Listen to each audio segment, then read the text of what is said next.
بالله السميع العلي العظيم من الشيطان اللعين الرجيم بسم الله الرحمن الرحيم الحمد لله الذي هدانا لهذا وما كنا لنهتدي لولا أن هدانا الله لقد جاءت رسل ربنا بالحق الصلاة والسلام على صاحب الدين والإسلام والحل والحرام والركن والمقام والصلاة والصيام والسجود والقيام والشريعة والأحكام والحجة والبرهان والمحبة والعرفان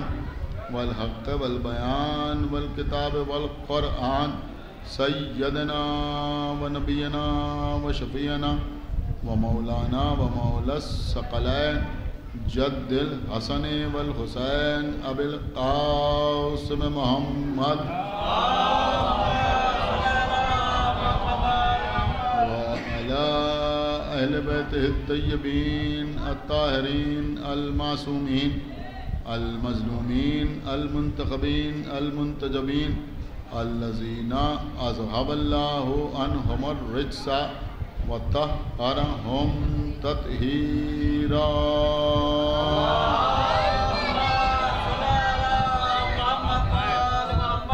ولعنة الله على أعدائهم وقتلتهم وغاصبي حقوقهم ومنكري فضائلهم ومصائبهم أجمعين من الآن إلى يوم الدين اللهم عذبهم عذابا يستغيث منه أهل النار آمين رب العالمين أما بعد فقد قال الله سبحانه تبارك وتعالى في كتابه المجيد وفرقانه الحميد وقوله الحق بسم الله الرحمن الرحيم إن الله يحب الذين يقاتلون في سبيله صفا كأنهم بنيان مرصوص صلوات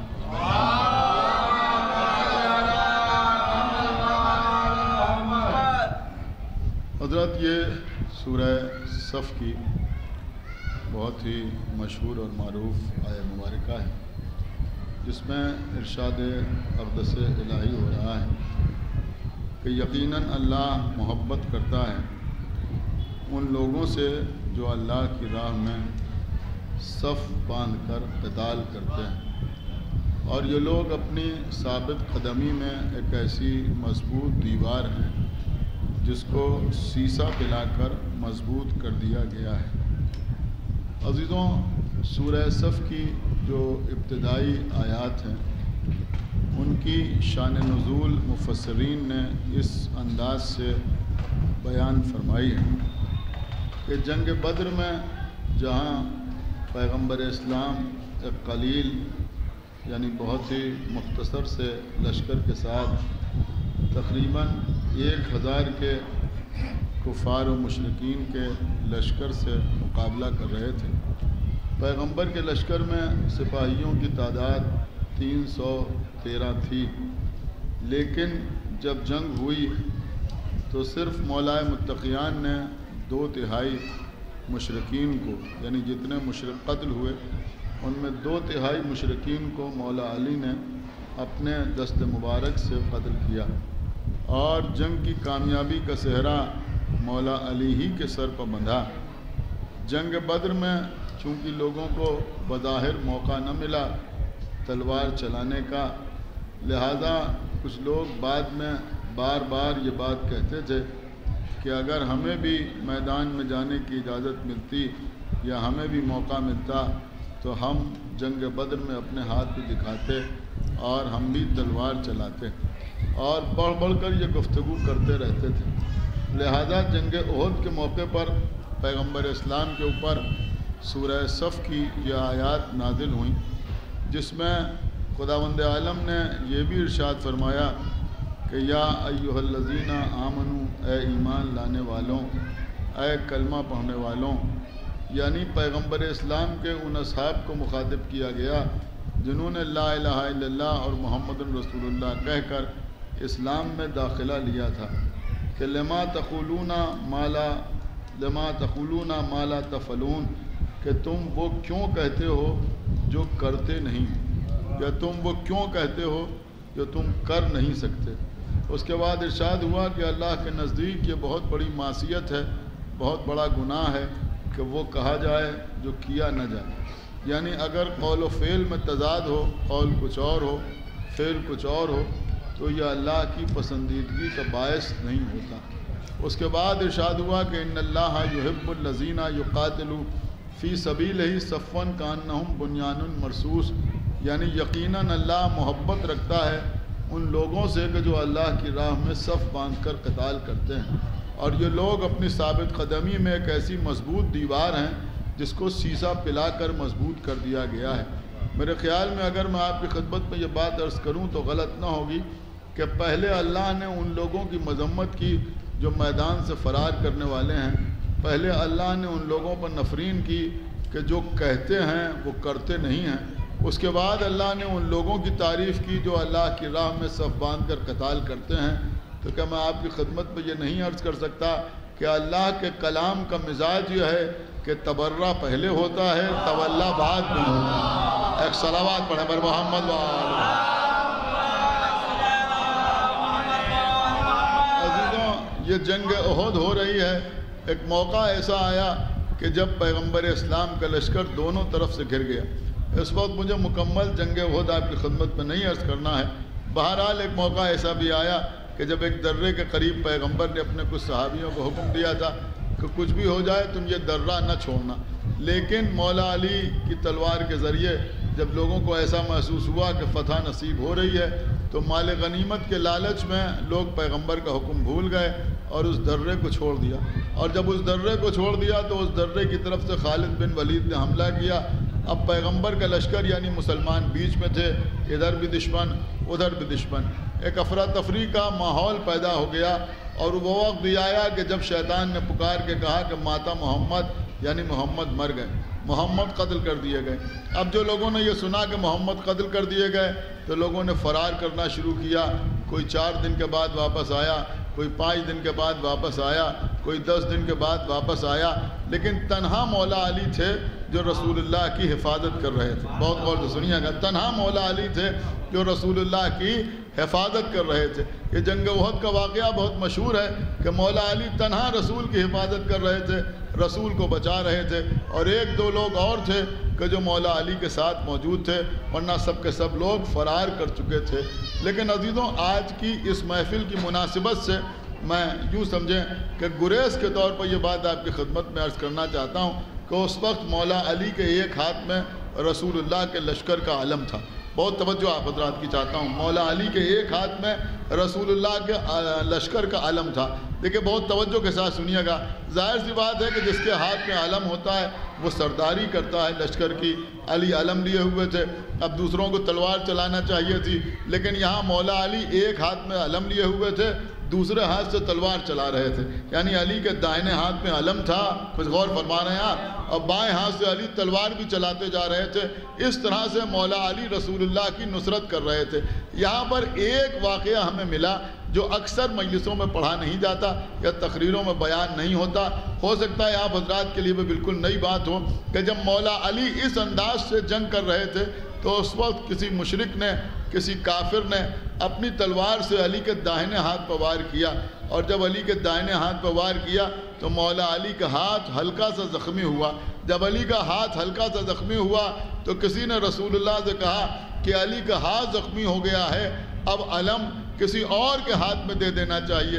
تو رسول اللہ نے فرمایا کہ اگر علی کا داہنا ہاتھ زخمی ہو گیا ہے تو علم علی کے بائیں ہاتھ میں دے دو. اور کیا آپ نے کہا علم علی کے بائیں ہاتھ میں دے دو. اس کے بعد فرمایا کہ یا علی انتا صاحب الرایت، یا علی آپ ہمارے علمدار ہیں، صاحب الرایتی آپ ہمارے علمدار ہیں. پھر خالی یہی نہیں فرمایا، فرمایا فی الدنیا والآخرہ، یعنی علی دنیا میں بھی علمدار ہیں، آخرت میں بھی علمدار ہیں. ایک صلوات پڑھے پر محمد دیکھیں قبلہ ایک عرصے سے یہ محفل اسی تاریخ میں ہوتی چلی آ رہی ہے. جشن باب المراد ہے، ایوان باب المراد میں ہو رہا ہے، اور اس امام باڑے کی، اس عزا خانے کی پہچان ایک علم ہے جس کی وجہ سے یہ عزا خانہ، یہ امام باڑہ یہ پہچانا جاتا ہے. لہذا میں چاہتا ہوں کہ تھوڑی سی گفتگو آپ کی خدمت میں علم کے سلسلے میں ہو جائے. دیکھیے اکثر لوگ ہم سے سوال کرتے ہیں صاحب یہ علم آیا کہاں سے. دیکھیے محفل ریکارڈ ہو رہی ہے اور میں چاہتا ہوں کہ یہ بات دور دور تک جائے ان تمام چینلز کے حوالے سے اور لوگ سنیں اور اس سے استفادہ حاصل کریں جو بات میں عرض کرنے جا رہا ہوں. دیکھیں قبلہ یہ علم آیا کہاں سے. اگر آپ تاریخ کا مطالعہ کیجئے تو تاریخ انبیاء میں آپ کو پتہ ہے سب سے پہلے علم کا تذکرہ کہاں ہے. آپ جانتے ہیں سب سے پہلے علم کا تذکرہ کہاں ہے. دیکھیں انبیاء کی تاریخ میں اس وقت کا تذکرہ جہاں پر ہے، بہت غور سنیے گا سعید بھائی، بڑی اہم بات آپ کی خدمت میں عرض کر رہا ہوں کہ جب قابیل نے حابیل کو قتل کر دیا، قابیل نے حابیل کو قتل کر دیا، اس کے بعد جناب شیس نے جو جناب آدم کے بیٹے تھے یعنی جناب حابیل کے بھائی تھے، انہوں نے قابیل سے جنگ کی. اور جب جناب شیس قابیل سے جنگ کر رہے تھے تو شیطان کا لشکر، کیا سن رہے ہیں آپ، شیطان کا لشکر قابیل کی مدد کے لیے آیا. اب جب شیطان کا لشکر قابیل کی مدد کے لیے آیا تو اللہ نے حابیل کی مدد، حابیل یعنی جناب شیس جو حابیل کی طرف سے جنگ کر رہے تھے ان کے دفاع میں یا یوں سمجھے ان کا انتقام لینے کے لیے جنگ کر رہے تھے، تو جناب شیس کی مدد کے لیے اللہ نے فرشتوں کا لشکر بھیجا. سب سے پہلے فرشتوں کا لشکر اسی موقع پہ آیا جناب شیس کی مدد کرنے کے لیے. اس واقعے میں تحریر ہے کہ جب فرشتے آئے تو تنہا نہیں آئے بلکہ سفید رنگ کے علم لے کے آئے. آپ غور کر رہے ہیں، اس کا مطلب یہ ہوا کہ روح زمین پر سب سے پہلے جو علم دیکھا گیا وہ غیر معصوم کے ہاتھ میں نہیں دیکھا گیا، معصوم فرشتوں کے ہاتھ میں دیکھا گیا. اور یہ فرشتے بھی آئے تو مظلوم کی حمایت میں آئے، ظالم سے جنگ کرنے کے لیے آئے. تو عزیزوں ایک تو اس موقع پہ علم کا تذکرہ ہے. اب انسانوں میں سب سے پہلے علم کس سے سجایا یہ بھی آپ سماعت فرما لیں. آج لوگ کہتے ہیں کہ صاحب ہم یہ جانتے ہیں وہ جانتے ہیں، یہ علم کیا ہوتا ہے ہم نہیں جانتے. ارے آپ کیا جانیں علم کیا ہوتا ہے؟ آپ کو معلوم ہے علم کسے کہتے ہیں؟ ارے بھیا جس نے زمین پر سب سے پہلے کعبہ بنایا اسی نے سب سے پہلے علم بھی سجایا. ایک صلوات پڑھے بر محمد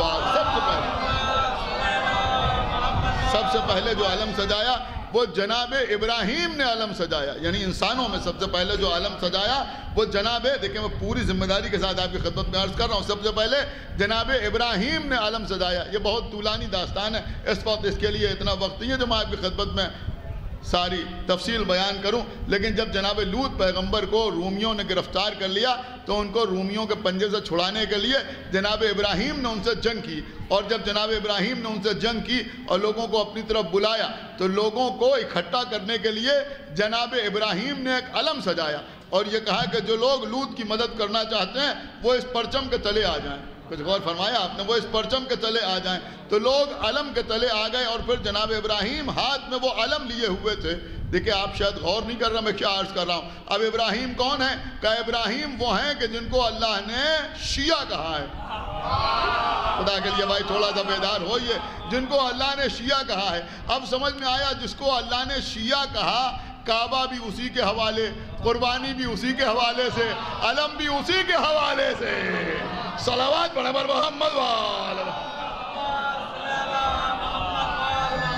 تو جناب ابراہیم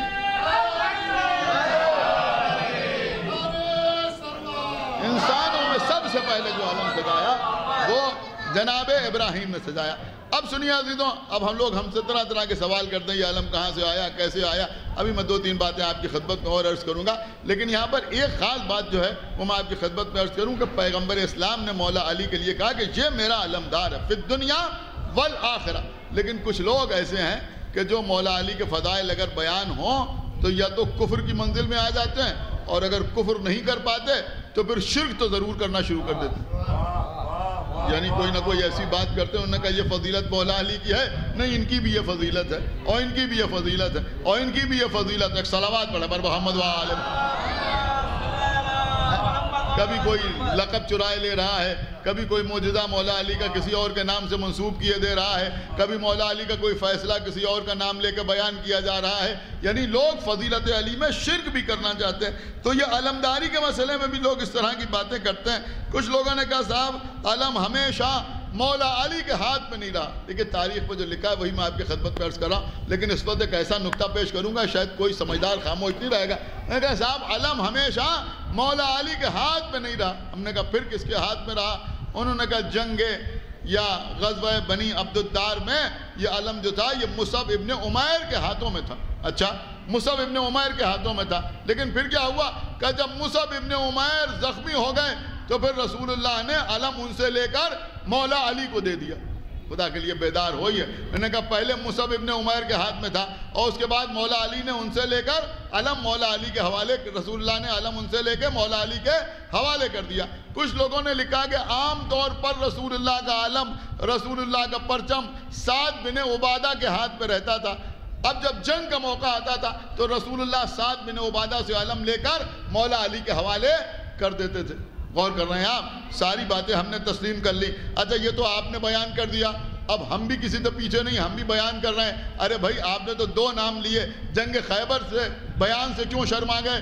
وہ بھی تو بیان کیجئے۔ خیبر کے میدان میں رسول اللہ نے ان کو بھی علم دیا، ان کو بھی علم دیا، یہ بھی علم لے کے گئے، وہ بھی علم لے کے گئے، وہ بھی علم لے کے گئے، لیکن آخر میں علم کس کو دیا؟ مولا علی کو دیا۔ بڑا قیمتی جملہ آپ کی خدمت میں عرض کر رہا ہوں۔ ارے بھیا علم کبھی مصعب ابن زبیر کے ہاتھ میں رہا ہو، یا مصعب ابن عمیر کے ہاتھ میں رہا ہو، یا علم کبھی سعد بن عبادہ کے ہاتھ میں رہا ہو، یا ان کے ہاتھ میں رہا ہو، فلاں کے ہاتھ میں رہا ہو، فلاں کے ہاتھ میں رہا ہو، فلاں کے ہاتھ میں رہا ہو، لیکن بہرحال یہ آپ کو ماننا پڑے گا وہ زخمی ہوئے تو رسول اللہ نے علم ان سے لے کے مولا علی کو دے دیا۔ وہ میدان سے فرار کر کے آ گئے تو رسول اللہ نے علم ان سے لے کے مولا علی کو دے دیا۔ امن کے عالم میں سعد بن عبادہ کے پاس علم رہا، جنگ کا موقع آیا تو ان سے لے کے مولا علی کو دے دیا۔ ارے بھیا اتنی مثالیں دے رہے ہو، ان سے لے کے علی کو علم دے دیا، ان سے لے کے علی کو علم دے دیا، ان سے لے کے علی کو علم دے دیا۔ ہمارا چیلنج ہے کوئی ایک جنگ، کوئی ایک موقع ایسا بتاؤ جہاں نبی نے علی سے علم لے کے کسی اور کو دیا۔ صلوات پڑھو پر محمد وآلہ۔ بتائیے مجھے ایک صلوات اور پڑھتے پر محمد وآلہ۔ کوئی ایک موقع دکھا سکتا ہے کہ جہاں مولا علی سے علم لے کے کسی اور کو دے دیا؟ اور عزیزوں علم رسول اللہ ایسے ہی سب کو دیتے نہیں۔ ایک واقعہ یہ بھی ملا کہ غزوہ تھا، علم کسی کو دینا تھا، بہت سے نوجوان سامنے تھے تو رسول اللہ نے ان نوجوانوں سے کہا کہ بھائی تم میں کسی کو قرآن یاد ہو تو سنائے۔ اللہ اکبر، عجیب واقعہ ہے کہ تم نوجوانوں میں کسی کو قرآن یاد ہو تو وہ سنائے۔ تو ایک نوجوان کھڑا ہوا اور اس نے سورہ بقرہ سنایا۔ اللہ اکبر، میرے خیال میں آپ کہیں پہنچ ضرور گئے۔ اس نے سورہ بقرہ سنایا۔ اب جب سورہ بقرہ سنایا تو رسول اللہ نے علم اسی کے حوالے کر دیا۔ نہیں غور کیا آپ نے، لکھنے کو تو آپ لکھ گئے۔ جب اس نے سورہ بقرہ پڑھا تو رسول اللہ نے علم اس کے حوالے کر دیا۔ اس کا مطلب یہ ہوا اس نے سورہ بقرہ سنایا تو رسول اللہ نے علم اس کے حوالے کیا۔ اب شاید اسی لیے ایک صاحب کو افسوس رہا کہ مجھے سورہ بقرہ یاد نہ ہو سکا۔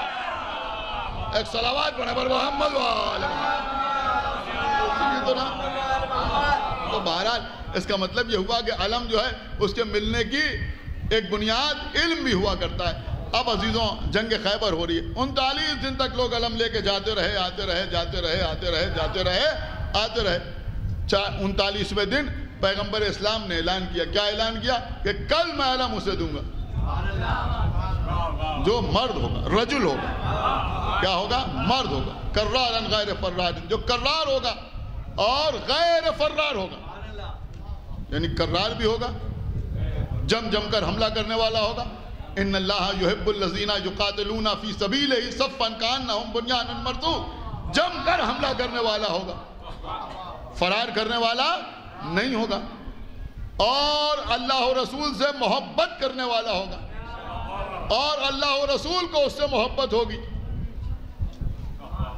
دیکھیں ابھی تک لوگ علم لے کے تو جا رہے تھے، لیکن ابھی تک کسی کے پاس علم کے ساتھ اتنے صفات نہیں تھے جو اب رسول بیان کر رہے ہیں۔ ابھی تک جن کو علم دے رہے تھے ان میں کسی کے لیے رسول اللہ نے آئیے بول فرمائیے ایک صلوات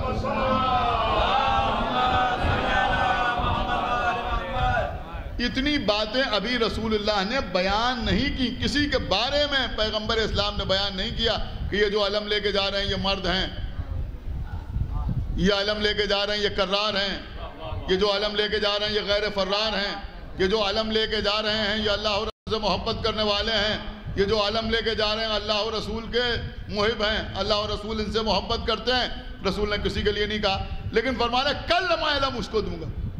اس کے بعد ایک صفت نہیں، دو صفتیں نہیں، تین صفتیں نہیں، کتنی صفتیں بیان کر رہے ہیں؟ پانچ صفتیں بیان کر رہے ہیں۔ آپ گنیے، آپ سنتے رہتے ہیں لیکن حقیقت میں 5 ہی صفتیں تو بیان کی۔ پہلی صفت کیا؟ مرد ہوگا۔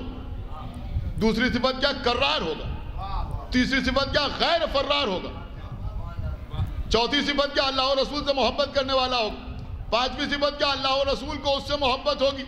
یعنی کل جو علم لے کے جائے گا اس میں یہ 5 صفتیں ہوں گی، اس میں یہ 5 صفتیں ہوں گی۔ یا پھر میں یوں کہوں کہ خیبر میں جو علم مولا علی کو دیا اس میں اللہ کے رسول نے ان 5 صفتوں کا پنجہ لگا دیا۔ ایک صلوات پڑھو بر محمد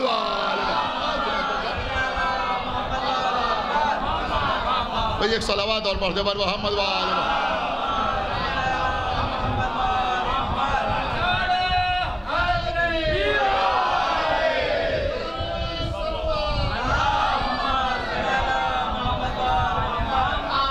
اور کیا آپ نے؟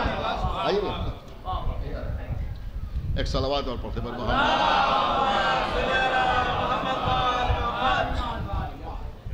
بس قبلہ تقریر تمام ہو رہی تو 5 صفتوں کا پنجہ لگا دیا۔ پنجہ ہی تو ہے 5 صفتیں۔ پیغمبر اسلام نے فرمایا کل میں علم اسے دوں گا۔ آج جو لوگ ہم سے پوچھتے ہیں صاحب یہ علم تو سمجھ میں آتا ہے، یہ علم میں آپ پنجہ کہاں سے لیا ہے؟ ارے بھیا جنگ خیبر سے لیا ہے، رسول اللہ کے قول سے لیا ہے۔ صلوات پڑھا بر محمد و آل محمد۔ 5 صفتیں کل میں علم اسے دوں گا۔ تو عزیزو یہ صفت ہے مولا علی کی۔ مولا علی علم لے کے جانا، اور جب علم لے کے جانا تو اتنی صفات رسول اللہ مولا علی کے حوالے کر رہے ہیں۔ تو میں عرض یہ کر رہا تھا کہ یہ علم کی فضیلت ہے۔ اب ذرا آپ غور کیجئے کہ جہاں کسی کو قرآن کا کوئی سورہ یاد نہیں، وہاں کسی کو قرآن کا ایک سورہ یاد ہے تو رسول اللہ اسے علمدار بنائے دے رہے ہیں۔ شیطان غور نہیں کر رہا، رسول اللہ اسے علمدار بنائے دے رہے ہیں۔ کسی علمدار بنا رہے ہیں جسے ایک قرآن کا سورہ یاد ہے، جسے ایک قرآن کا سورہ یاد ہے۔ یہ کس کے درمیان سلیکشن ہو رہا ہے؟ اصحاب رسول کے درمیان، رسول اللہ کے صحابیوں کے درمیان۔ دیکھیں اس پر صرف آپ ہی داد دے سکتے ہیں، کہیں اور سے کوئی نہیں آئے گا، آپ ہی سمجھ سکتے ہیں۔ آقا حسین نے ارشاد فرمایا کہ اللہ نے جیسے صحابی مجھے دیے ایسے صحابی نہ میرے نانا کو دیے، نہ میرے بابا کو دیے، نہ بھیا حسن کو ملے، جیسے صحابی اللہ نے مجھے عطا کیے۔ اس کا مطلب یہ ہوا اصحاب حسین کا مرتبہ اصحاب امام حسن سے بھی زیادہ، اصحاب امیر المومنین سے بھی زیادہ، اصحاب رسول سے بھی زیادہ۔ اب رسول اللہ اپنے اصحاب میں اس کا سلیکشن کر رہے ہیں جس کو ایک سورہ یاد ہے، اسے علمدار بنا رہے ہیں۔ اب آپ مجھے بتائیں جو رسول کے صحابیوں میں علمدار بن جائے کچھ دیر کے لیے صحیح، اور نہیں کر رہے ہیں آپ مولا علی کی طرح نہیں، ہمیشہ کے لیے کچھ دیر کے لیے صحیح، اس کا مرتبہ کون سمجھ سکتا ہے؟ تو اب امام حسین اپنے اصحاب میں جسے علمدار بنا دے، ایک صلوات پڑھا بر محمد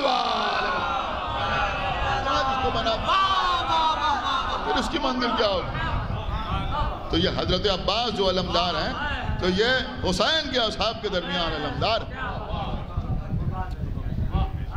غور نہیں کر رہا میں کیا عرض کر رہا ہوں؟ وہاں خیبر کے میدان میں مولا علی علمدار ہیں، ہماری جان قربان، لیکن اس سے پہلے جانے والے نہ کوئی مرد ہے، نہ کوئی کرار ہے، نہ کوئی غیر فرار ہے، نہ کوئی اللہ و رسول سے محبت کرنے والا ہے، نہ کسی سے اللہ و رسول کو محبت ہے۔ لیکن یہاں امام حسین کے جو ساتھی ہیں کہ کربلا میں اس طرح انصار سرور آئے ہیں، سوچئے تو ایک گنیے تو 72 آئے، سوچئے تو ایک اور گنیے تو 72 آئے ہیں۔ تو یہاں تو مسئلہ یہ ہے کہ سب کی صفات ایک ہے، جو ہے وہ غیر فرار ہے، جو ہے وہ کرار ہے، جو ہے وہ اللہ اور رسول سے محبت کرنے والا ہے اور ہر ایک سے اللہ اور رسول کو بھی محبت ہے. اب ان کے درمیان جو علمدار بن جائے, بس عزیزوں کوئی تقابل تو ہم نہیں کر سکتے, لیکن ایک جملہ ضرور کہیں گے کہ اب ایسے لوگوں کے درمیان علمدار وہی بنے گا جس کی تمنا خیبر کا علمدار کرے گا. صلوات پر محمد وآلہ محمد. جس کی تمنا خیبر کا علمدار. تو اب خیبر کا علمدار جس کی تمنا کرے, سبحان اللہ سبحان اللہ, پھر وہی ایسا علمدار ہوگا جس کو حسین علم حوالے کریں گے.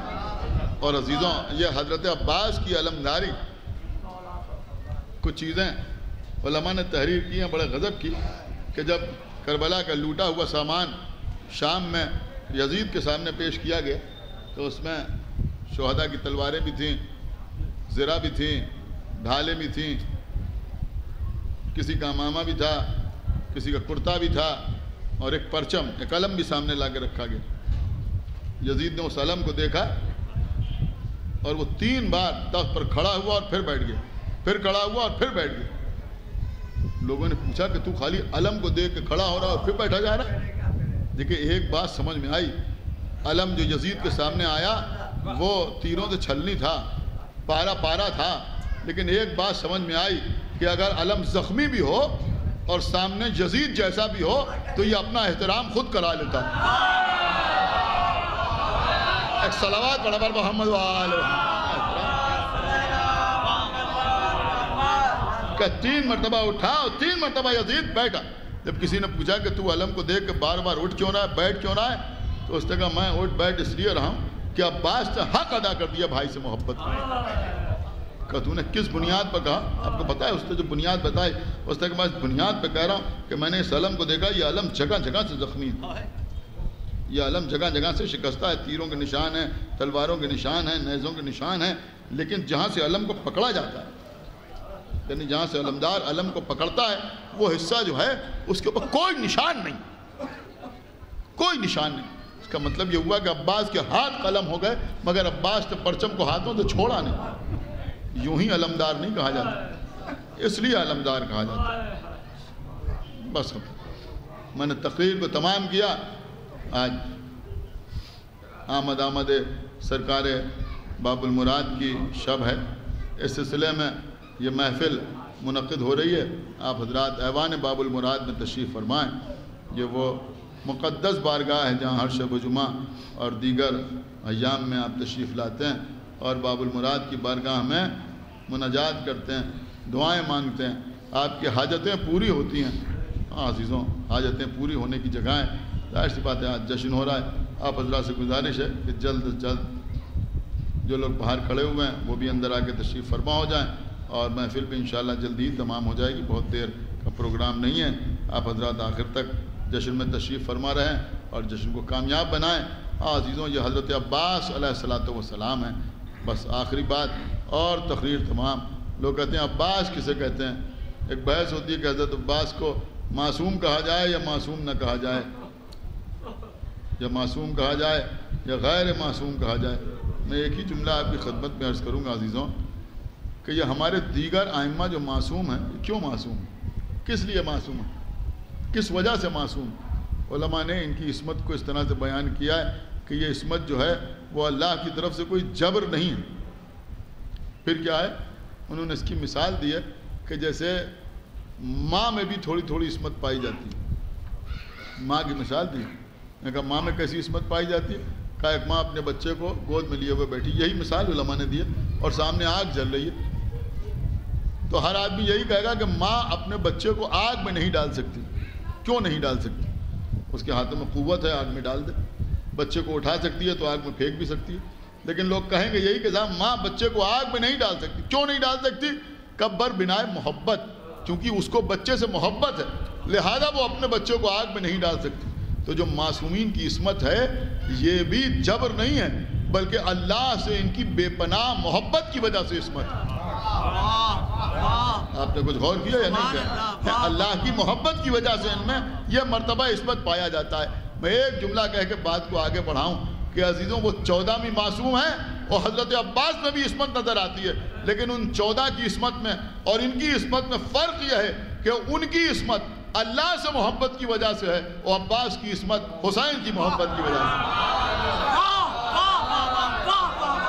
بہت بڑا جملہ آپ کی خدمت میں عرض کر دیا کہ صرف اور صرف امام حسین کی محبت، امام حسین کی محبت، آقا حسین سے اتنی محبت ہے کہ اٹھے تو حسین، بیٹھے تو حسین، چلے تو حسین، بولے تو حسین، خاموش ہیں تو حسین، جاگ رہے ہیں تو حسین، سو رہے ہیں تو حسین۔ شعراء یہاں بیٹھے ہیں، ان سے بہتر اس جملے کی قدر کون کرے گا کہ عباس اس شخصیت کو کہتے ہیں جس کی زندگی کو حسین کہتے ہیں۔